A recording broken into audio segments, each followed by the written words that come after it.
Hola, buenas tardes. Bueno, arrancamos con este módulo. Realmente para todos nosotros es un honor contar con la presencia de todos ustedes. Lo dije en la reunión anterior, dándoles la bienvenida. Estamos convencidos que tenemos que entre todos empezar a pensar nuestro futuro. Y así es como empezamos a trabajar nosotros. Cuando nos propusimos hace 2 años iniciar estos cursos, ampliar estos cursos y darles el contenido que ustedes van a recibir en estas 4 jornadas, justamente tenía que ver con la gran idea de que tenemos nosotros de pensar un futuro grande para la ciudad de Buenos Aires, para los centros urbanos de nuestro país y para la República Argentina. Y para eso se necesita planificación estratégica.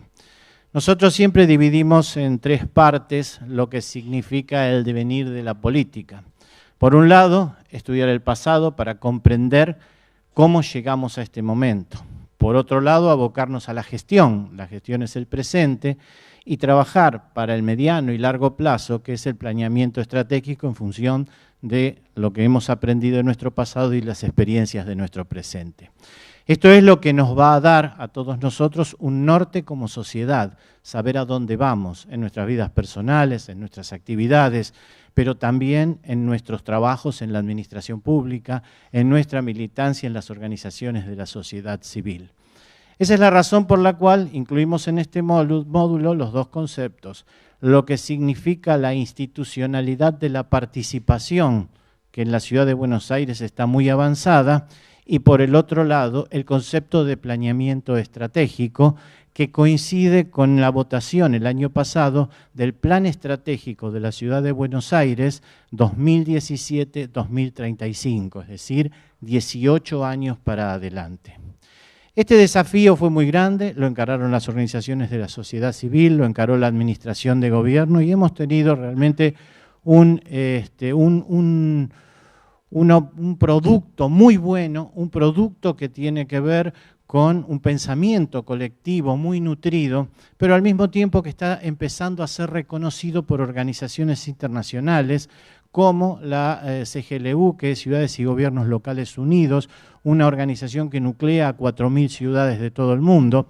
Hemos ido a exponer en Mercociudades a alrededor de 250 ciudades que integran la red Mercociudades y hemos trabajado con el CIDEU, que es un centro iberoamericano de planeamiento urbano que nuclea ciudades iberoamericanas de aproximadamente 20 países, y realmente hemos trabajado muchísimo y le hemos dado un nivel muy fuerte a este pensamiento colectivo para exportarlo hacia otras localidades y otras ciudades.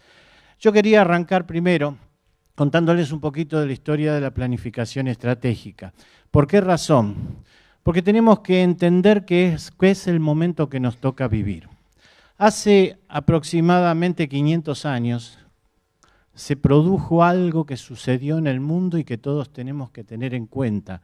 Todos lo conocemos, lo estudiamos como un hecho histórico, pero en realidad tuvo un impacto en la humanidad extraordinario, que fue nada más ni nada menos que cuando Johannes Gutenberg inventó la imprenta de tipos móviles. Hace 500 años, por primera vez, se dejaron de imprimir los libros o de copiar los libros en los monasterios de una manera muy cara a través de los libros manuscritos y se pasaron a imprimir en forma masiva.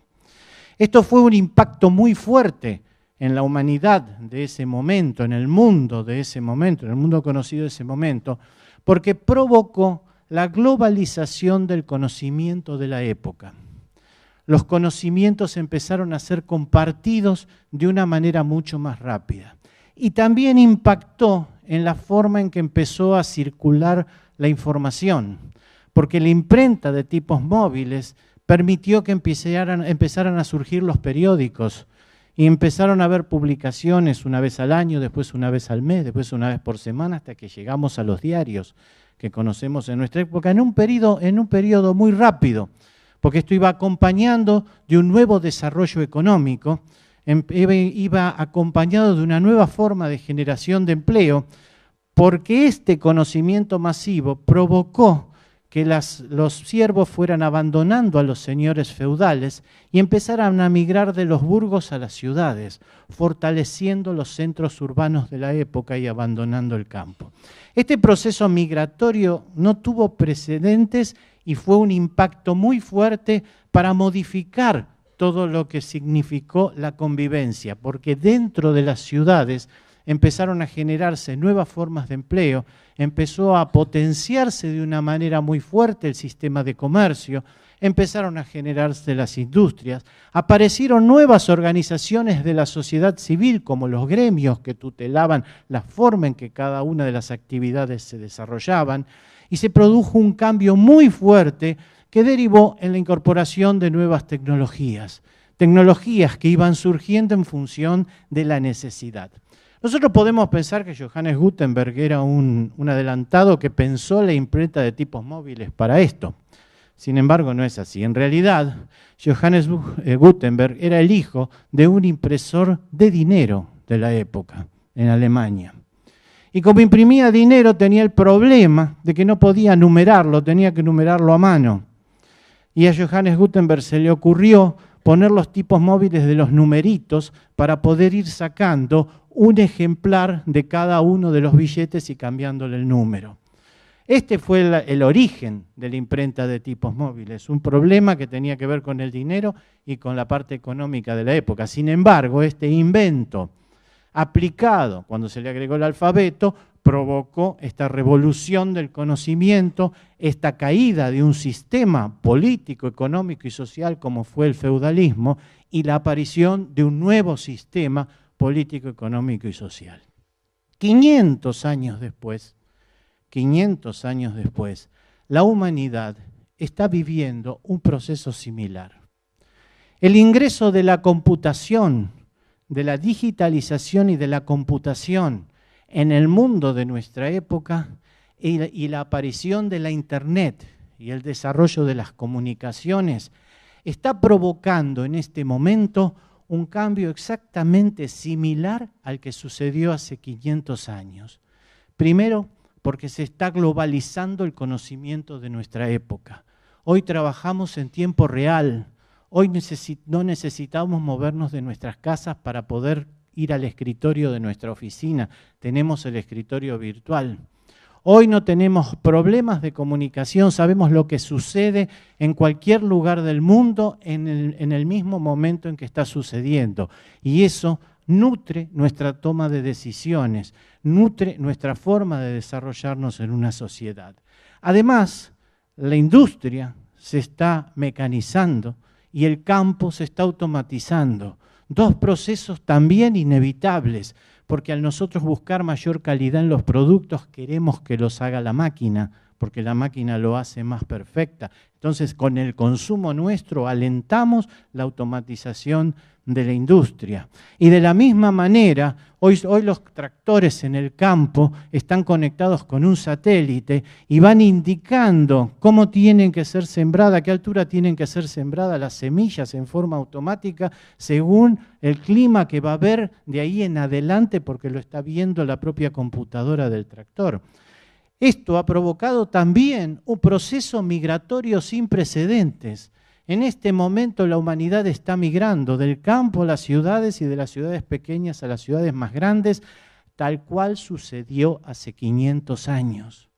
Motorizado por la aparición del Internet y la computación y todas las actividades que se van aplicando a nuestra vida cotidiana. Esto está formando una transformación extraordinaria del trabajo humano. Esto es algo que tenemos que tener en nuestra conciencia y en nuestra evaluación para poder pensar hacia el futuro. ¿Por qué está cambiando el trabajo humano? Sí, miren, el año pasado, acaba de fallecer Stephen Hawking, el año pasado en una conferencia, Stephen Hawking dijo que los chips de computación año a año duplican su velocidad, duplican su capacidad y se reducen a la mitad en el precio. Y esto es innegable. Nosotros lo vemos en la forma en que procesamos los teléfonos, en la forma en que nos manejamos con el video, en la forma en que nos manejamos con Internet, en las comunicaciones y en nuestras actividades personales. Bien, dice Stephen Hawking, los esta transformación aplicada al hábitat cotidiano, a nuestro quehacer cotidiano, va a provocar que en los próximos 10 años el 67% del empleo que nosotros conocemos no exista más. Imagínense lo que significa que el empleo conocido desaparezca y aparezca un sistema de trabajo nuevo. Es un desafío mental, es un desafío que tiene que ver con cómo vamos a empezar, por ejemplo, a educar a nuestros hijos que tienen 10 años de escuela, 12 años de escuela. Cuando entran a la escuela, lo que le podemos enseñar, lo más probable es que al final, cuando están saliendo, no les sirva para conseguir trabajo. Tenemos que empezar a generar formas dinámicas de construcción de nuestra vida. Todo aquel que abre un negocio y piense que tiene un negocio para toda la vida, como cuando lo abrían nuestros abuelos, que lo preparaban para sus hijos y para sus nietos, se equivocan. Eso no va a existir más. Hay que ser conscientes que el mundo ha cambiado y está cambiado de esa forma profunda. Lo que vamos a tener que empezar cuando abrimos un negocio a pensar ahí mismo cuál va a ser el próximo que vamos a hacer dentro de 10 años, porque este va a tener un ciclo. Si ustedes analizan los tiempos de apertura y de cierre de las empresas, cada vez son más chicos. Una empresa como Kodak, que lideró el mercado de las fotografías, en 3 años desapareció del mercado y fue a la quiebra porque apareció la fotografía digital. Desapareció el revelado y la fotografía en papel, desaparecieron los rollos y las máquinas de fotos. Y empezó la fotografía digital. Y es increíble, porque en 1988 fue cuando se produjo la invasión de estos productos digitales, pero es una tecnología que existía desde 1975. 23 años antes, ya se sabía que esto venía y sin embargo Kodak no se preparó y terminó yendo a la quiebra. ¿Por qué? Porque tenemos que empezar a asimilar todos estos procesos de cambio. Nuestra vida de acá en adelante pasa a ser dinámica. Y ustedes me dirán que tiene que ver esto con el planeamiento estratégico. Bueno, justamente, ¿cómo pensamos hacia dónde vamos si no sabemos cuáles son los instrumentos que vamos a tener? Ahí es donde va la dinamicidad también del planeamiento estratégico. Hay muchas cosas que están pasando. Antes uno pensaba que se recibía de abogado y ya estaba salvado de por vida. Después, los abogados más viejos estudiaban una vez su carrera, se recibían y listo. Después nos dimos cuenta que había que empezar a hacer posgrados, porque los posgrados nos iban permitiendo abrir nuevas especialidades y nuevos empleos. A los contadores nos ha pasado lo mismo. Antes uno se recibía de contador y listo, ya estaba. Ahora no, ahora tiene que especializarse en impuestos, tiene que especializarse en economía, elegir una rama. Bueno, viene un nuevo cambio, porque todo lo que nosotros estamos generando está yendo, además con las leyes y las normas que son estrictas, están siendo cargadas en los sistemas. IBM sacó una aplicación que se llama IBM Watson, búsquenla en internet.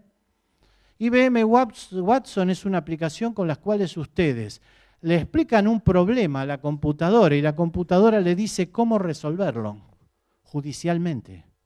Es el nuevo abogado de los casos menores. Con una ventaja, que lo han puesto en funcionamiento y el 90% de los diagnósticos y de las acciones que propone IBM Watson son correctas, arriban a un buen fin. La efectividad de los abogados humanos es del 70%. Miren el cambio que se viene para los próximos años en una profesión como la de abogados, una profesión que no tenía ni pensado una revolución como este tipo. Esto nos obliga a pensar distinto. Y nosotros que vivimos en ciudades, muchos de ustedes pertenecen a municipios del área metropolitana, otros al gobierno de la ciudad, tenemos que empezar a pensar en ese sentido.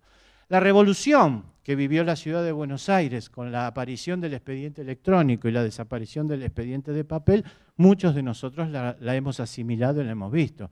Cómo se ahorra tiempo, cómo se puede controlar, cómo es mucho más fácil llevar un expediente, cómo podemos estar mirando el expediente en cualquier escritorio donde esté, donde tenemos señales de alerta cuando un expediente se demora demasiado en un escritorio, que sabemos a veces lo que significa eso. Todo ese tipo de cosas van siendo incorporación de tecnologías que van a ir modificando nuestra forma de trabajar. Y las modificamos en positivo, porque si nosotros a esto, al mismo tiempo, le agregamos un concepto de prestación de servicio, un concepto de poner esta tecnología a favor de la gente, al servicio de la gente, no solo ganamos nosotros eficiencia en la gestión, sino que también la gente está ganando bienestar. Ese es el desafío de los próximos años. Lo que se ha descubierto es que vivir en ciudades ocasiona muchos problemas. Que seamos el 50% de la población de nuestro país concentrada en el área metropolitana de Buenos Aires es un gran problema. Que 6 millones de personas vivan de día en la ciudad de Buenos Aires, que 3 millones entren todos los días a la ciudad de Buenos Aires y que 3 millones solamente duerman en la ciudad de Buenos Aires y que 1 millón de vehículos entren todos los días a la ciudad de Buenos Aires es un problema. Pero al mismo tiempo, todos estos inconvenientes son una oportunidad de generar un nicho de trabajo, de generar una oportunidad comercial, de generar un nicho de generación de empleo. Si a esto le agregamos un nuevo sistema que hay en el mundo de transformación de la economía, que tiene que ver con lo que se denomina el desarrollo de la economía del ocio, entonces estamos cerrando este círculo virtuoso de bienestar para nuestra población. ¿Qué es la economía del ocio? Es todo el trabajo que se genera con lo que el hombre hace cuando no trabaja. Para que tengan una idea, en París, las empresas de espectáculos decidieron hacerse cargo de 1 hora de todos los empleados del área céntrica de París, pagarla a ellos. ¿Para qué? Para que los empleados pudieran salir 1 hora antes a consumir en restaurantes, en confiterías, en teatros. Estos son cambios que se van a ir dando en el mundo, ideas nuevas que tienen que ver con construir una sociedad distinta. Una sociedad que pasa a tener un nombre cuando es una ciudad, que es lo que nosotros denominamos las Smart City o ciudades inteligentes. SMART es una sigla, en realidad es una sigla en inglés, specific, mesurable, archivable, realistic, time bound, o sea, pero en castellano significa que tienen que ser proyectos específicos, que se aplican concretamente a un tema de nuestra sociedad, que tienen que ver con algo concreto. Les doy un ejemplo. En la Ciudad de Buenos Aires se cargó en el sistema abierto, porque la Ciudad de Buenos Aires está dentro de los gobiernos abiertos y carga todo su sistema, todo en su sistema. Lo puede ver todo el mundo, pero además no está encriptado, no está en esos PDF que no se pueden leer, sino que son datos abiertos. Cualquiera puede bajarlos a su computadora y procesarlos. La Ciudad de Buenos Aires decidió cargar en su página el inventario de los árboles de la Ciudad de Buenos Aires. Se había hecho un censo con todos los árboles de la Ciudad de Buenos Aires. Un grupo de jóvenes se les ocurrió una idea, tomaron esa información y armaron un mapa y una aplicación para que uno pueda consultar según la dirección si hay árboles alergénicos o no. Ustedes saben que muchas veces compramos la casa y no nos damos cuenta que hay un banano delante y después nos pasamos estornudando 20 años. La Ciudad de Buenos Aires tiene muchos bananos en su territorio que están provocando este problema. Bueno, esta aplicación se la vendieron también a las inmobiliarias que la están utilizando para ofertar las propiedades y no tener después reclamos por las ventas de las propiedades. Esto significa hablar de proyectos que son específicos. Esto es un proyecto específico. La ciudad lo hizo en forma específica. Que sean medibles, que podamos medir el impacto que tiene sobre nuestra sociedad. Si no lo podemos cuantificar, nunca podemos analizar resultados y se queda transformado nada más que en una expresión de voluntad, una expresión de deseos. Y eso no es lo que nosotros necesitamos. Uno de los secretos del futuro es tener un feedback de lo que uno está haciendo, una vuelta de lo que está haciendo para poder corregir las decisiones, sabiendo que todo proceso decisorio es un proceso de retroalimentación, no es un proceso en el cual nosotros decidimos y ahí se acabó, sino que va a volver para volver a tomar una decisión correctiva o para profundizar lo que estamos haciendo. Que sea realizable, bueno, eso se cae de maduro, que nos hemos cansado todos nosotros de esos proyectos faraónicos que sabemos que no se pueden hacer. Y si tiene que ser realizable, al mismo tiempo tiene que ser realista. Tiene que estar adecuado a los presupuestos, a las capacidades de endeudamiento en el caso de las ciudades, a tener la conciencia de que todo proyecto grande es lógico que sea financiado a largo plazo porque lo van a disfrutar varias generaciones. Entonces no tiene que ser la generación que en este momento está ocupando la Ciudad de Buenos Aires la que cargue sobre sus espaldas todo el gasto. Tienen que hacerlo las distintas generaciones y esto es un proyecto realizable y que sea realista. Y al mismo tiempo limitado en el tiempo. Nosotros lo vivimos con el tema de la autopista del Bajo, por ejemplo. La autopista del Bajo es un proyecto extraordinario. Es un túnel que se está haciendo debajo del eje Huergo-Madero. Es un túnel que tiene que... Un túnel, es en realidad una trinchera, porque tiene algunos lugares que van a estar cubiertos, por donde van a pasar todos los micros y todos los camiones que van al puerto, descongestionando el problema que hoy tenemos, que cruzar a Puerto Madero se transforma en 10 semanas en un drama tremendo. Hay infinidad de accidentes, está congestionado el tránsito y por el hecho de que los camiones se están frenando y avanzando cada 20 metros, tenemos el problema de la contaminación. El único lugar por donde entra aire limpio a la ciudad de Buenos Aires es el Río de la Plata. El aire limpio no nos viene de un conurbano que está con 16 millones de personas y con industrias.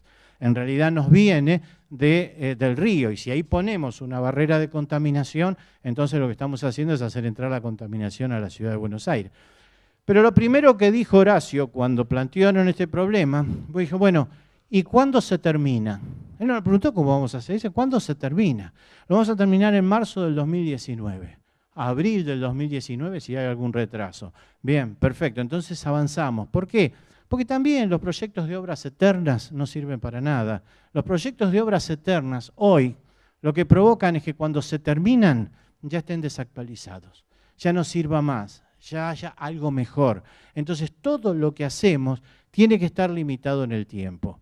Esto se aplica a la institucionalidad, a la forma de gobernar. Sabemos que la forma en que estamos gobernando en nuestros distritos va a ir cambiando, va a ir mutando, porque van surgiendo nuevas formas de organización, porque van surgiendo nuevos reclamos de participación.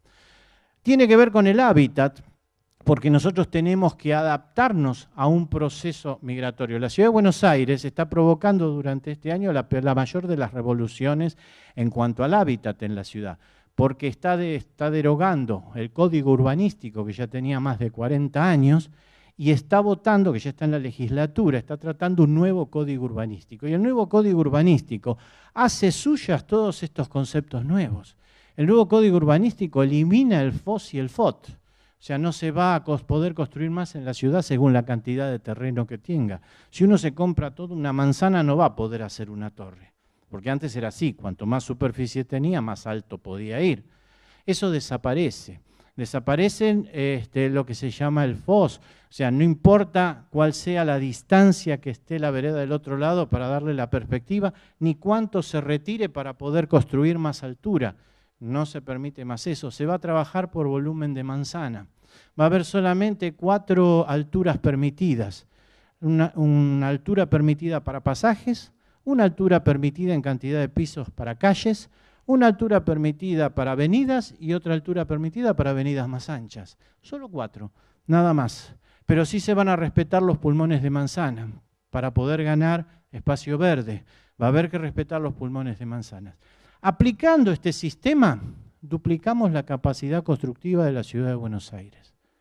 O sea, se habilitan las propiedades para poder construir el doble de lo que se puede construir ahora en la Ciudad de Buenos Aires. El objetivo nuestro es que de los 3 millones de personas que entran todos los días a trabajar a la Ciudad de Buenos Aires, 1 millón logremos que se quede en la Ciudad de Buenos Aires, que también duerma en la Ciudad de Buenos Aires, porque de esa manera nosotros descongestionamos los accesos. Si al mismo tiempo trabajamos con un planeamiento estratégico correcto con los municipios y ayudamos a que la bonomía de la ciudad se contagie con el primer cordón y generamos actividades aplicando el teletrabajo, también vamos a lograr que 1 millón de personas se queden en la provincia y no tengan necesidad de venir a la Ciudad de Buenos Aires. Y de esa manera, con una ciudad de 4 millones, vamos a tener solo 1 millón entrando todos los días a la ciudad y eso es perfectamente manejable, no va a provocar problema en los accesos.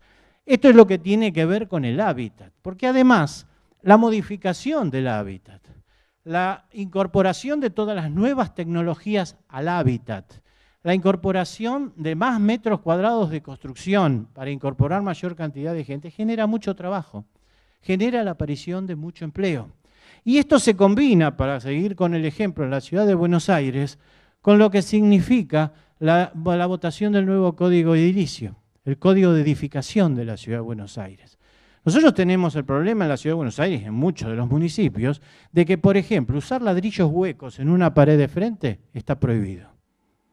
No se pueden usar, tiene que ser ladrillos sólidos, porque el código así lo establece.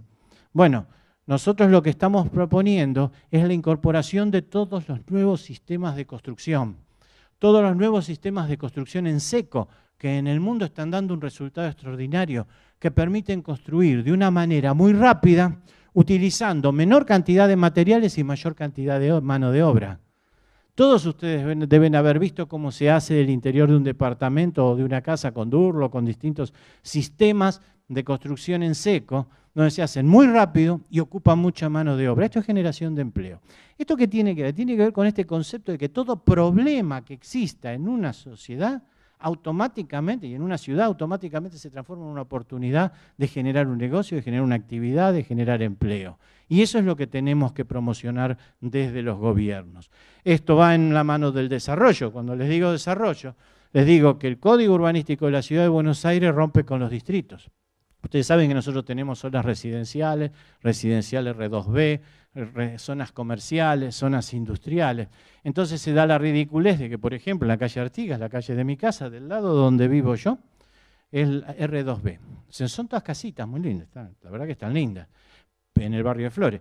En la vereda de enfrente es comercial, entonces pueden poner locales. Ahora, si de mi lado alguien quiere poner un comercio, no lo puedo poner. Tiene que ponerlo en la vereda de enfrente. Una locura. Nosotros cambiamos eso y el nuevo código establece ahora un sistema de áreas comerciales, áreas mixtas, los sistemas de usos mixtos, comerciales, oficinas, industrias y vivienda en toda la ciudad de Buenos Aires. Va a estar permitido abrir comercios en toda la ciudad de Buenos Aires, porque lo que nosotros especulamos es con la multiplicación de la actividad económica minorista en la ciudad de Buenos Aires para generar empleo. Ustedes saben que la mayoría de los primeros empleos generalmente surgen de los comercios minoristas. Cuando uno usa el cadete, la persona que atiende, el encargado del negocio, arrancan por ese lado. Pues bien, vamos a provocar una revolución del empleo que tiene que ver con el desarrollo de la ciudad en sí y desarrollo de lo que significa la actividad económica. Y esto, por supuesto, va hermanado tremendamente con la gestión de gobierno. La gestión de gobierno es el verdadero desafío para que encare estas cosas. Hay que tener mucha fuerza para modificar un código en la ciudad de Buenos Aires que tiene 50 años. Sin embargo, durante todo el año pasado, con las organizaciones del Consejo de Planeamiento Estratégico, trabajamos buscando el consenso y logramos incluir muchas modificaciones. Arrancamos en marzo del año pasado con la versión 1 y terminamos con la versión 14 que se presentó ahora en la legislatura. Fueron modificaciones que aportaron las organizaciones de la sociedad civil. Estoy hablando del Consejo Profesional de Arquitectura Civil, de los ingenieros, de la Sociedad Central de Arquitectos, de los arquitectos urbanistas, de los arquitectos paisajistas. Y también habilitamos la incorporación de nuevas tecnologías. ¿Por qué? Porque los edificios, cuanto más inteligentes sean, cuanto menos cuanto menos electricidad consuman, cuanto más verde tengan y cuanto más reciclen el agua, menos impuestos al ABL van a pagar, al alumbrado, barrido y limpieza van a pagar. Porque va a haber una escala de premios para todo aquel que incorpora estas tecnologías, porque no es lo mismo quien vive en una casa que gasta toda la luz y desprende calor por todos lados, a alguien que hizo la inversión de hacer un sistema de iluminación LED en su domicilio. Y al mismo tiempo las nuevas construcciones también van a tener privilegios si se incorporan estas tecnologías. Porque además estas nuevas tecnologías también sabemos que dentro de 10 años ya no van a existir más, van a existir unas nuevas. Y dentro de 10 años va a haber una nueva forma de reciclado del agua. Y dentro de 10 años va a haber un nuevo sistema de iluminación que nos va a permitir generar trabajo en el reemplazo. El reemplazo permanente de articulación del hábitat para el uso del individuo es uno de los principales nichos generadores de empleo en el mundo. Y esto es lo que tenemos que tener conciencia todos nosotros cada vez que encaramos un proyecto en nuestra sociedad, cada vez que potenciamos alguna actividad de nuestras organizaciones o cada vez que somos responsables de llevar adelante un expediente, sabiendo que el retraso de ese expediente, el no estudio de ese expediente, tiene un efecto económico en nuestra comunidad. Esto es algo muy importante porque además la ciudad de Buenos Aires está trabajando con perspectiva metropolitana. Esto es una de las cosas que también Horacio Rodríguez Larreta nos inculcó al iniciar la gestión, y es que todo lo que hiciéramos lo hiciéramos pensando lo que es la institucionalidad metropolitana, lo que es la perspectiva metropolitana. No podemos pensar la ciudad de Buenos Aires sin trabajar con los municipios que la circundan. Son 40 municipios y es por eso que hacemos estos cursos de estrategas urbanos para contar nuestra historia, nuestra visión, pero también para fomentar que consejos similares al que les voy a explicar ahora se construyan en los 40 municipios de la ciudad, del área metropolitana Buenos Aires. ¿Por qué? Porque necesitamos tener interlocutores. Yo ahora les voy a mostrar el Consejo de Planeamiento Estratégico, pero el Consejo de Planeamiento Estratégico lamentablemente en los 40 municipios no tiene pares con quienes discutir, y eso es lo que nosotros estamos buscando. Sí tengo que celebrar que la semana pasada hicimos un convenio con el municipio de Lanús, por ejemplo, con el intendente Grindetti, y ellos ya van a estar sacando por decreto la creación de un COPE Lanús, un Consejo de Planeamiento Estratégico de Lanús. Si nosotros logramos que eso se repita en el resto de los municipios de nuestra área metropolitana, entonces vamos a estar ganando en calidad, porque no es nada más ni nada menos que incorporar las organizaciones de la sociedad civil a la gestión de gobierno e incorporarlas al proceso de gestión de gobierno en gobiernos que además abran sus números, abran sus proyectos y en forma general los den para que esas organizaciones los procesen y puedan contribuir en consecuencia.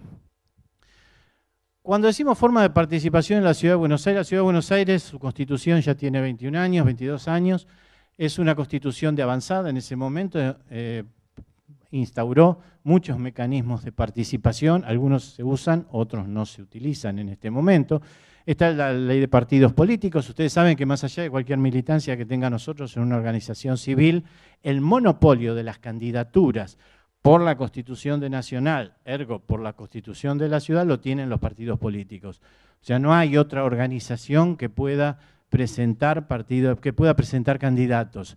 Esto no quiere decir que no pueda haber otras organizaciones que hagan política. El monopolio es solamente para las candidaturas, no para hacer política. Y cada uno de nosotros, cuando participa de una organización civil, está haciendo política en esa área en la cual se está involucrando, porque está defendiendo intereses colectivos, porque está defendiendo los derechos de personas, porque está compensando problemas que la sociedad misma no puede compensar. Realmente está en un desafío político de hacer una construcción distinta.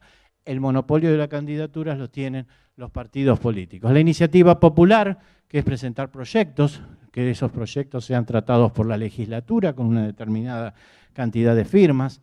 La audiencia pública se usa muchísimo en las leyes de doble lectura.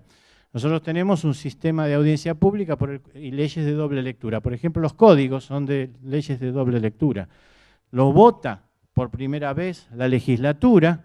El proyecto aprobado es sometido a una audiencia pública donde vienen todas las organizaciones e individuos, no está limitado solo a organizaciones, también pueden ir personas individuales, y manifiestan sus opiniones, hacen sus aportes, sus críticas. En realidad, entonces, de esa manera la legislatura puede incorporar o no las opiniones vertidas en la audiencia pública, vuelve a ir al recinto y se vuelve a votar por segunda vez. Por eso se llaman leyes de doble lectura. El referéndum vinculante, que lo puede convocar el jefe de gobierno, que es una consulta a la población que vincula al gobierno. La consulta popular, que no es de la misma manera, puede hacer la consulta, pero en ese caso es a manera consultiva, es decir, no obliga al jefe de gobierno o a la institución que la convoca o a la comuna que la convoca, porque también se pueden convocar en los territorios comunales, no obliga, sino que es para tener en cuenta en la toma de decisiones. Y la revocatoria de mandato. La revocatoria de mandato tampoco se ha aplicado nunca en la ciudad de Buenos Aires, pero dice que todo funcionario electo, en los 2 años que están en el medio de su gestión, ni en el primero ni en el último, sino en los 2 del medio, puede ser removido de su cargo si se junta una determinada cantidad de votos, una determinada cantidad de firmas certificadas por escribano, se produce la remoción de ese funcionario electo. Eso se llama revocatoria de mandato. Así como en una elección se le otorga el mandato para hacer algo, si no lo cumple existe la posibilidad de revocarle el mandato. El proceso de revocamiento de mandato es largo, por eso no se permite que se haga en el último año de gestión, porque en el último año de gestión no tiene sentido porque al año tenemos elecciones. A los 6 meses ya estamos empezando la campaña, entonces no tiene sentido una revocatoria de mandato en ese momento. Sí lo tiene en la parte del medio, y eso quiere decir que el candidato se ha mandado una macana muy grande para que lleguemos a eso. Por suerte en la Ciudad de Buenos Aires todavía no ha surgido este problema. Y después está el Consejo de Planeamiento Estratégico. El Consejo de Planeamiento Estratégico es una organización extraordinaria. Nos costó mucho meterlo en la Constitución de la ciudad. Yo participé como asesor en la Convención Constituyente y uno de mis trabajos fue la redacción de esto, que estaba pensado como un capítulo, pero en realidad terminó siendo solo un artículo después de muchas resistencias. Primero porque le quita a los legisladores el monopolio de presentación de proyectos. Ustedes saben que en la ciudad cualquiera de ustedes puede hacer un proyecto de ley y presentarlo en la legislatura. Pero para que ese proyecto de ley tenga estado parlamentario tiene que tomarlo un diputado. Si ningún diputado lo toma y lo hace suyo, ese proyecto muere en mesa de entradas. Sin embargo, el Consejo del Plan Estratégico pasa a tener iniciativa parlamentaria por la Constitución. Entonces, los proyectos de ley que elabora el Consejo de Plan Estratégico, reunidos en asamblea, ahora les voy a mostrar, o reunidos en el comité ejecutivo, entran a la legislatura como si fueran tratados por un diputado, como si fueran presentados por un diputado. No deben ir a mesa de entrada, van directamente y se distribuyen directamente en las comisiones que va a ser tratado. Y por el reglamento de la legislatura, además tienen esos proyectos prioridad de tratamiento en las comisiones.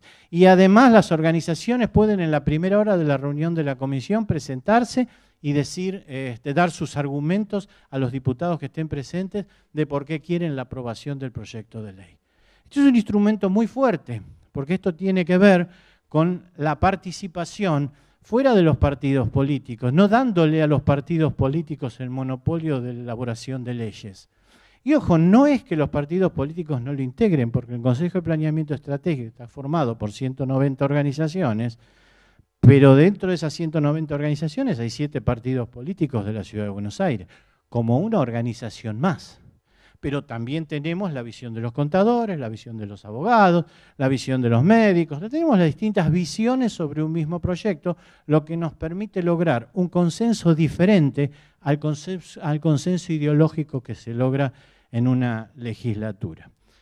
También hace los planes estratégicos de la Ciudad de Buenos Aires, ese es el otro trabajo fuerte que tiene, planes estratégicos pensados a mediano y largo plazo, y es un organismo además que está presidido por el jefe de gobierno. O sea, el presidente del Consejo de Planeamiento Estratégico es el jefe de gobierno de la Ciudad de Buenos Aires, lo que le da como organismo una fuerza muy fuerte y lo que nos permite que las organizaciones que lo integran tengan una participación avalada por el jefe de gobierno cada vez que toman una decisión.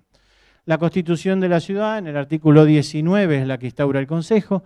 La Ley 310 establece la reglamentación del funcionamiento y además la creación del registro de organizaciones que pueden integrar este Consejo.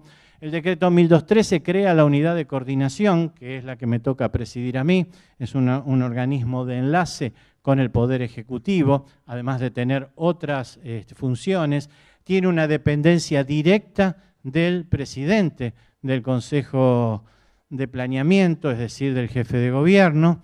y al mismo tiempo reemplaza al jefe de gobierno cuando el jefe de gobierno no está.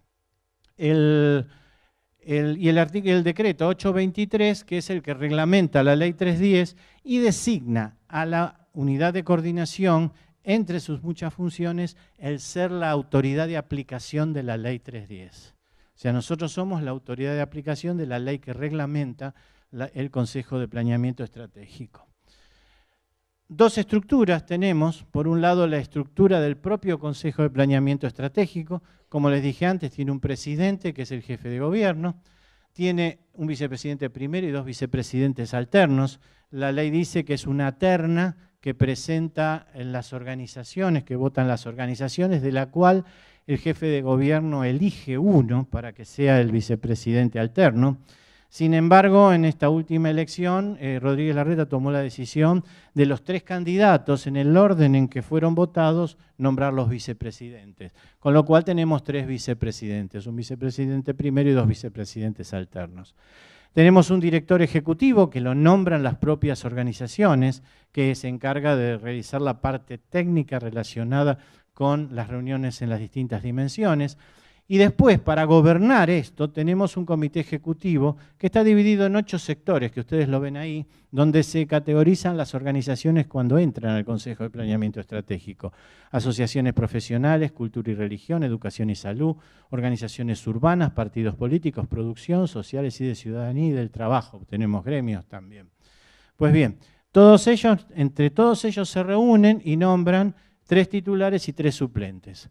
O sea, tenemos un comité ejecutivo formado por 24 organizaciones y 24 organizaciones suplentes. Suelen venir a las reuniones del comité ejecutivo unas 30 a 35 organizaciones, porque automáticamente cuando alguna organización titular falta, asume el suplente y toma decisiones. Nos reunimos una vez al mes en el Salón Montevideo de la Legislatura y la verdad que se trabaja muy bien. Las organizaciones tienen mucha responsabilidad de participación. Y por supuesto, 2 veces al año nos reunimos en la Asamblea General. La Asamblea General es donde se reúnen las 190 organizaciones y votan determinados temas. El año pasado votamos el Plan Estratégico de la Ciudad de Buenos Aires, que fue un momento muy lindo para todos nosotros, porque fue el corolario de un trabajo muy fuerte que se realizó, con un aporte extraordinario de las organizaciones, que lo vamos a ver un poquito más adelante. La unidad de coordinación es la unidad que ofrece la logística al Consejo de Planeamiento Estratégico y al mismo tiempo realiza otras actividades, como por ejemplo esta actividad de capacitación. Esta actividad es una actividad propia de la unidad de coordinación. Tenemos la parte de relaciones internacionales. El manejo, como nosotros dependemos administrativamente de la Secretaría General de Relaciones Internacionales, en realidad lo que estamos haciendo es motorizar la participación en redes. Tenemos, por ejemplo, la coordinación de la Unidad de Planeamiento Estratégico y Áreas Metropolitanas de Mercociudades. Estas son todas actividades que no tienen que ver directamente con el Consejo de Planeamiento. Sí nos dedicamos, a través de una estructura administrativa, a coordinar las dimensiones en las cuales se dividen las organizaciones para trabajar. Son aquellas 7 que ven ustedes allá. Las organizaciones, según la temática de cada una, participa en una o en varias de esas dimensiones y ahí es donde se van dando las discusiones. Este trabajo de interrelación es muy fuerte y nos ha dado mucho resultado para el armado del plan estratégico. Las organizaciones que integran el Consejo de Planeamiento son 190 y son todas de primer nivel. Tenemos universidades, hay 11 universidades, tenemos los colegios profesionales, casi todos los colegios profesionales, los partidos políticos, sindicatos, la Sociedad Central, la Sociedad Científica Argentina, la Asociación Médica Argentina, la Sociedad Argentina de Escritores, o sea, elementos de pensamiento muy fuerte y todos que colaboran muchísimo con la actividad que se desarrolla y hace que cada vez que un proyecto, por uso de la iniciativa parlamentaria, va a la legislatura, vaya con un consenso que es muy difícil que sea discutido por los propios diputados, porque no van con un concepto ideológico, sino van con un concepto de realidad de un espectro de la sociedad, de una parte de la sociedad. Importantes leyes fueron aprobadas a iniciativa del COPE. La ley 1777 es la ley de comunas de la Ciudad de Buenos Aires, que dividió a la ciudad en 15 comunas, que estableció el sistema de proporcionalidad para establecer las juntas comunales y al mismo tiempo reguló la conformación de los consejos consultivos honorarios en cada una de las comunas, que son el pariente chiquito del COPE, porque son las organizaciones de la sociedad civil que trabajan en la propia comuna. La ley de alojamientos temporarios, la ley de asociación público-privada de la Ciudad de Buenos Aires, presentada por la Cámara de la Construcción, una ley que permite asociar a privados con el Estado, que antes no se podía hacer en la Ciudad de Buenos Aires. O sea, de mucho peso. Y por supuesto hay otros proyectos de ley que están en camino, que están siendo tratados en la legislatura, pero como ustedes ven, tiene una variedad extraordinaria y una forma muy variada de ser presentados, temáticas totalmente distintas, pero es porque las organizaciones que integran el COPE tienen temáticas totalmente distintas, cada una de ellas rige temáticas totalmente distintas. Por supuesto que hacemos planes estratégicos. Tuvimos el plan estratégico, tuvimos 2 planes estratégicos. El último terminó en el 2016, hicimos un plan estratégico del puerto y tenemos un plan de recomendaciones para el plan de gobierno que estaba elaborando el gobierno de la ciudad con vistas al 2030. Este fue el trabajo histórico de lo que hizo la Ciudad de Buenos Aires, el Consejo de Planeamiento, hasta el año pasado. El año pasado encaramos algo distinto. El año pasado empezamos a trabajar con lo que se denominó el Plan Estratégico Buenos Aires 2035. Con perspectiva metropolitana como nos obliga la Constitución de la ciudad. Es decir, avanzar en un proyecto de ciudad que vaya más allá de los límites de la General Paz. Trabajamos con convocatorias hizo una convocatoria a las organizaciones de la sociedad civil para que presentaran proyectos. Se trabajaron en reuniones con ministerios, 26 áreas distintas de gobierno se reunieron con nosotros dándonos datos de hacia dónde iba la gestión, para nosotros poder planificar un futuro. Si el gobierno está yendo en una dirección, no podemos ir en una totalmente distinta, en un planeamiento estratégico, porque estaríamos saliendo de lo que dijimos al principio, estaríamos haciendo algo que no es realizable. Nosotros lo que tenemos que proponer son cosas realizables. Mesas de trabajo entre la dirección ejecutiva, los relatores y los coordinadores, plenarios participativos, interdimensiones, reuniones de trabajo de las dimensiones, reuniones con el comité ejecutivo y por último la Asamblea General. 77 reuniones hicimos en 6 meses el año pasado para arribar al plan estratégico de la Ciudad de Buenos Aires. 3 tomos, 2 tomos que hacen una evaluación y un análisis del cual es la situación de la cual partimos, y un tomo que tiene que ver con la fase propositiva. La fase propositiva es muy importante para nosotros porque además va emparentada con la gestión de gobierno. La gestión de gobierno se ha fijado un plan a corto plazo. Ese plan está basado en 4 características esenciales. La integración social, que ustedes lo deben estar viendo con el trabajo que se está haciendo en las villas.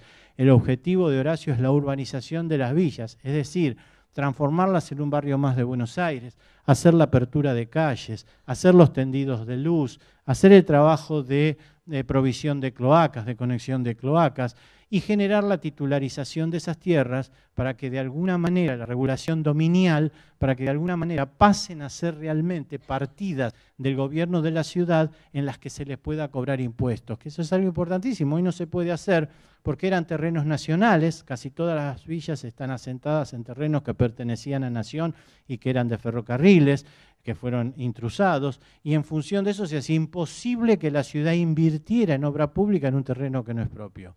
Cuando asumió Mauricio Macri, una de las primeras cosas que hizo fue traspasarle, tal cual él le había solicitado a la anterior presidenta, que le traspasaran, le traspasó a Horacio Rodríguez Larreta la titularidad de esas tierras para poder avanzar en la inversión pública en estos lugares y se está avanzando de una forma galopante. Una ciudad a escala humana, acá les voy a dar una cifra, y esto es lo que nosotros nos dice que tiene que ser una ciudad a escala humana. La ciudad de Buenos Aires, si ustedes suman toda la superficie de las calles, de las avenidas, de las veredas y de los parques, nos da el 50% de la superficie de la ciudad de Buenos Aires. Solo el 50% de la superficie, el otro 50%, está ocupado por la vivienda que todos nosotros ocupamos. el 50% totalmente atomizado en el territorio de la Ciudad de Buenos Aires es espacio público. Cuando Horacio dice una ciudad a escala humana, es una ciudad donde los habitantes de la ciudad ganen el espacio público, porque entre todos vamos a estar duplicando la superficie que estamos utilizando. Y este es un gran desafío, porque para ganar el espacio público se necesitan muchas cosas. Se necesita ordenamiento, se necesita seguridad, se necesita bienestar, se necesita mucha obra pública, se necesita trabajar de una manera consciente en cada una de las necesidades que tengan los vecinos y tratar de atenderlo. Una de las formas más importantes, fíjense ustedes, que se está haciendo, es una obra monstruosa, que es la elevación de los trenes San Martín y Urquiza. El que haya pasado por ahí y ve esos pilotes inmensos y piensa que por arriba va a pasar el tren, dice, uy, qué bárbara la obra. Pero pensemos que el efecto directo de esto es la apertura de todas las calles, no solo la desaparición de las barreras, sino la apertura de todas las calles en todo el trazado del ferrocarril, lo que permite ganar en circulación, ganar en seguridad, ganar en movilidad y al mismo tiempo valoriza las propiedades del lugar donde se está haciendo esta transformación. Esto es trabajar muy fuerte con una ciudad a escala humana y hacerlo con creatividad. Porque en la creatividad es donde va a estar la generación de empleo. Si nosotros no pensamos una ciudad inteligente, una ciudad creativa, entonces estamos en problemas. Nosotros tenemos que pensarla para poder generar empleo y trabajo, y para eso necesitamos tener creatividad, y les puedo garantizar que los habitantes del área metropolitana de Buenos Aires somos muy ingeniosos y muy creativos.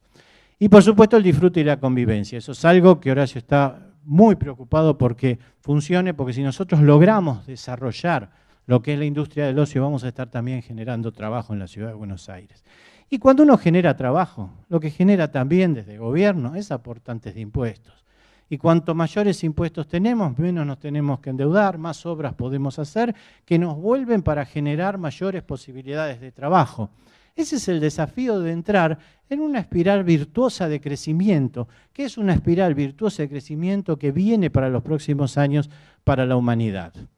Utilizamos 5 principios básicos: participación y consenso con las organizaciones para elaborar el plan, una mirada integral a largo plazo, un plan flexible y abierto que sea actualizable, cada 2 años va a tener una actualización para incorporar las nuevas tecnologías, también en asamblea votado por las organizaciones de la sociedad civil, articulado con los planes de gobierno para que tenga una continuidad entre lo que es el corto, el mediano y el largo plazo, y propuestas concretas y medibles. Para eso desarrollamos indicadores, hicimos una alianza con la Dirección General de Estadísticas y Censos de la ciudad y pudimos incorporar indicadores para medir todas las cosas que se están haciendo, que se van a ir haciendo de acá en adelante. El plan estratégico, muy resumido, fueron 24 lineamientos divididos en 5 ejes participativos, 96 propuestas de actuación, 217 acciones, 432 metas y 510 indicadores para medir si se cumplen o no se cumplen las metas. Porque hasta ahora los planes estratégicos habían sido nada más que una expresión de voluntades. No teníamos forma de medir si se cumplía o no se cumplía y por qué no se cumplía si no se cumplía. Hoy tenemos los indicadores que nos van a permitir ir monitoreando año a año qué desvíos se están produciendo, cuáles son inevitables y requieren corregir el plan, pero cuáles son por efecto de una mala gestión o de una gestión incorrecta. Pues bien, ese trabajo lo vamos a poder empezar a hacer desde ahora hasta el 2035. Por supuesto que además vinculamos las propuestas del plan estratégico a los Objetivos de Desarrollo Sostenible de las Naciones Unidas. Ustedes saben que estos Objetivos de Desarrollo Sostenible tienen que ver con la continuidad de los objetivos del milenio que habían definido las Naciones Unidas para modificar nuestra realidad y que la realidad mundial de contaminación, de degradación, de todas las cosas que estamos sufriendo, y fracasaron. Fracasaron porque los bajaron a las naciones y en las naciones durmieron los objetivos del milenio. Entonces, hace 2 años se reunieron en Perú los principales países que conforman las Naciones Unidas con los alcaldes y con los intendentes de las principales ciudades y definieron los Objetivos de Desarrollo Sostenible, que es la nueva bandera son objetivos que las Naciones Unidas pretenden que se cumplan para el 2030. Pero estos objetivos, lo que tienen la obligación las naciones es de bajarlo a las ciudades. O sea, estos objetivos no pueden quedar en políticas nacionales. Las naciones tienen la obligación de bajarlo a los centros urbanos.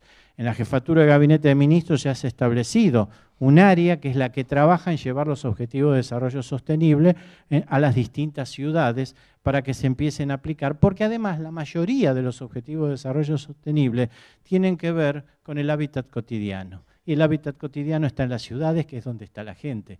Nosotros hoy tenemos el 82% de nuestra población viviendo en los centros urbanos de nuestro país. 82%. Así que imagínense si impacta una política en los centros urbanos. Y de la misma manera, estos objetivos de desarrollo sostenible nosotros los tomamos como gobierno local y los trabajamos con las organizaciones de la sociedad civil. Las organizaciones lo hicieron suyo en la propuesta del plan estratégico, o sea que fuimos todavía un escalón más abajo. Y esta es la razón por la cual las organizaciones a nivel mundial están tomando como modelo el plan estratégico de la Ciudad de Buenos Aires, porque es una avanzada en la implementación de los objetivos de desarrollo sostenible. 118 acciones de las 250 que tenemos están vinculadas a los 17 objetivos de desarrollo sostenible, lo cual es un porcentaje muy alto y muy fuerte que incluye absolutamente a todos los objetivos. Como le dije antes, tenemos reuniones de comité ejecutivo y asambleas generales. Las reuniones del comité ejecutivo se realizan en el Salón Montevideo de la legislatura, realmente tiene una solemnidad que le da importancia a lo que hacemos. Las organizaciones concurren permanentemente, realmente se da debate, no es que hay una coincidencia permanente, hay debate entre la unidad de coordinación y las organizaciones, entre las organizaciones y el gobierno y entre las propias organizaciones. Pero eso es lo bueno, nosotros no somos partidarios y eso es lo que le ha hecho tanto mal a nuestra sociedad del pensamiento único. Lo que nosotros pensamos es que tiene que haber una confrontación de ideas para en la síntesis de esa confrontación de ideas generar un buen proyecto para que todos nos sintamos identificados. Y las asambleas de 2 veces al año, muchas veces, como hicimos el año pasado, hemos invitado también en calidad de observadoras a otras organizaciones, lo hicimos en la Usina del Arte, vinieron más de 1.200 representantes de organizaciones de la sociedad civil barriales, de la provincia de Buenos Aires, de distintos municipios que participaron en esta asamblea, en calidad de observadores mientras nosotros trabajábamos. Concurre el presidente del Consejo de Planeamiento, que es el jefe de gobierno, y realmente le da, tiene un marco simbólico muy fuerte de reconocimiento al papel de las organizaciones de la sociedad civil. Además trabajamos en reuniones de distinto tipo, encuentros que se realizan permanentemente, como ustedes ven el grado de participación es muy fuerte, cada una de las organizaciones tiene nombrado un representante ante el Consejo de Planeamiento Estratégico y mantenemos una forma muy dinámica de trabajar. Y al mismo tiempo participamos organizando eventos con las redes internacionales. Nos vinculamos con 250 ciudades de Mercociudades, nos vinculamos con las 4.000 ciudades de CGLU. Nuestras publicaciones y nuestros productos están en las publicaciones de ellos, con lo cual va a todo el mundo en forma digital y al mismo tiempo organizamos eventos acá. Por ejemplo, el año pasado organizamos el encuentro virtual del Mercociudades, de la Unidad Temática de Planeamiento Estratégico, donde tuvimos 14 ciudades presenciales y 14 ciudades que intervinieron a través de Internet en un sistema de streaming y pudimos estar todos juntos debatiendo y preguntándonos como si estuviéramos todos en Buenos Aires y en realidad estábamos distribuidos en toda Latinoamérica. El uso de la tecnología es lo que puede potenciar absolutamente todas las cosas que hacemos. No tenemos que tenerlo miedo, tenemos que encararla, puede salir mal, hay que probar de nuevo. Recuerden ustedes lo que le dije antes, 23 años tardaron en poner en marcha las máquinas digitales, del 75 al 88, así que nosotros tenemos tiempo para poder hacerlo. Hacemos visitas. Llevamos a las organizaciones a distintas visitas, por ejemplo al CEAMSE para conocer cómo se hace el tratamiento de residuos, van representantes de las organizaciones, a AISA con el tratamiento del agua. Este año estamos avanzando en presentaciones ante las organizaciones con el Instituto de la Vivienda para llevarlos a que las organizaciones vean cómo se están urbanizando las villas, cómo se está trabajando el sistema de villas, para llevarlos a conocer la Villa Olímpica. Estamos trabajando con la Corporación del Sur para poder ver algo que es histórico en la Ciudad de Buenos Aires, que es la generación del nuevo puente que va a unir la autopista Cámpora con Lanús. En 70 años es el primer puente nuevo que se hace para unir la Ciudad de Buenos Aires con la provincia de Buenos Aires. Va a estar en funcionamiento el año que viene y ya se provocó del otro lado toda una revolución de crecimiento económico por la posibilidad de que van a empezar a llegar los autos. Y poca gente lo sabe, que estamos generando este trabajo. Bueno, también vamos a ir a visitar esas obras. Un sistema muy profundo tenemos de comunicación, de uso de las nuevas herramientas de comunicación. Por supuesto que tenemos los libritos con las fotos, todo impreso como corresponde. Cuando vamos a algún lugar los repartimos y es bárbaro. Pero mucha gente, por suerte, cuando abre el librito y lo ve, dice, uy, esto yo ya lo recibí por internet. Y para nosotros es una satisfacción. Porque esto es lo que nos permite informar permanentemente. Trabajamos con Facebook, tenemos página de Facebook, publicitamos permanentemente. Trabajamos con Twitter contando lo que estamos haciendo. Esto que estamos haciendo acá ya está saliendo en Twitter, ya lo están viendo en determinados lugares. Tenemos un canal de televisión en YouTube, porque todo esto se filma, se graba y se sube a la web a través de nuestro canal. Todas las reuniones que realizamos, las asambleas, las reuniones de dimensiones se suben a la web para que esté todo el material disponible, para que todo el mundo no solo se vea a sí mismo, sino para que cualquiera vea qué es lo que hacen las organizaciones en el Consejo de Planeamiento Estratégico. Tenemos una página web muy interactiva, una página web que es nuestro contacto con las organizaciones de la sociedad civil. Ahí se suben las minutas de trabajo, se van subiendo los distintos proyectos. Realmente es muy informativa. Y un newsletter que nosotros lo presentamos, sale una vez por semana, una vez cada 20 días. A partir de la realización de este curso, ustedes van a empezar a recibirlo, porque es una de las informaciones que le damos a los estrategas urbanos. A nosotros lo que nos interesa es mantener de una manera muy fuerte el contacto con todos ustedes, para que esto no quede solamente como un grupo de trabajo que permitió que ustedes obtuvieran algunos puntos para poder estar en la carrera, sino que además los ayude a ir alimentando permanentemente este pensamiento colectivo en esta revolución que inconscientemente inició Gutenberg hace 500 años, pero que hoy, gracias a Bill Gates y a Stephen Hopkins, podemos nosotros potenciarlo. Piensa en una cosa, que en 500 años no se produjo un cambio similar. Eso quiere decir que como comunidad, como sociedad, nosotros tenemos el privilegio de ser protagonistas de un periodo de la historia que lo más probable es que no se repita hasta dentro de 500 años. Y eso es una oportunidad extraordinaria para llevar adelante este proceso de cambio, porque vamos a ser líderes de este proceso. Tenemos que ser líderes de este proceso. ¿Y por qué digo que puede empezar ahí? Y para terminar, le cuento una pequeña historia. San Martín un día estaba con Álvarez Condarco, un amigo de él, en Mendoza, tomando en una fonda un vino. Y en un momento le dijo a Álvarez Condarco, che, ¿y si cruzamos la cordillera? Entonces Álvarez Condarco, que era un topógrafo, que además tenía una cualidad, tenía memoria fotográfica. Ustedes saben que en ese momento se desarrollaba la guerra de Zapa, había espías de los dos lados yendo y viniendo, los mataban cada vez que los agarraban con un papelito. Entonces Álvarez Condarco cruzó por Uspallata y volvió por Los Patos y memorizó todos los accidentes geográficos. Se sentó con San Martín, le dibujó todos los accidentes geográficos y entre los dos pergeniaron la aventura militar más grande de la humanidad, estudiada de la mejor, pero por las mejores escuelas del mundo, solo comparable con Atila usando los elefantes. El mundo entero estudia esto. Y esto empezó cuando San Martín le dijo a un amigo, che, ¿y si nos animamos? Yo hoy les digo a ustedes, che, ¿nos animamos? Gracias.